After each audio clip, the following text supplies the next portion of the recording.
আসসালামু আলাইকুম। অনেকে জানতে চাচ্ছিলেন যে আমি ছাদের উপরে যে হাউসটা করেছি, এই হাউসটা আসলে কিভাবে করা হয়েছে? এবং এই হাউস করাতে ছাদের কোনো ক্ষতি হচ্ছে কিনা? আমি একটা বিস্তারিত ভিডিওর মাধ্যমে আপনাদেরকে এটা দেখাবো। তবে আজকে শুধুমাত্র এটা কিভাবে কাজ করে, এই হাউসে কিভাবে আমরা মাছটা চাষ করতে পারি, এ ব্যাপারে একটা ছোট্ট ধারণা দিব। আমাদের প্রতিদিন একবার করে এই হাউসের যে অ্যামোনিয়াযুক্ত নোংরা পানিটা সেটা অল্প পরিসরে পরিবর্তন করে ফেলতে হয়।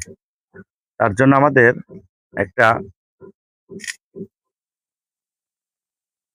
আউটপুট লাইন আছে, যে লাইনের মাধ্যমে আমরা খুব সহজেই পানিটা বের করে দিতে পারি। এভাবে নোংরা পানিটা বের হয়ে যায়। আর অন্যদিকে একটা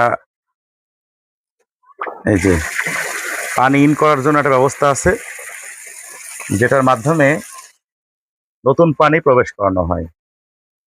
এভাবেই হাউজে খুব সহজে মাছ চাষ করা সম্ভব।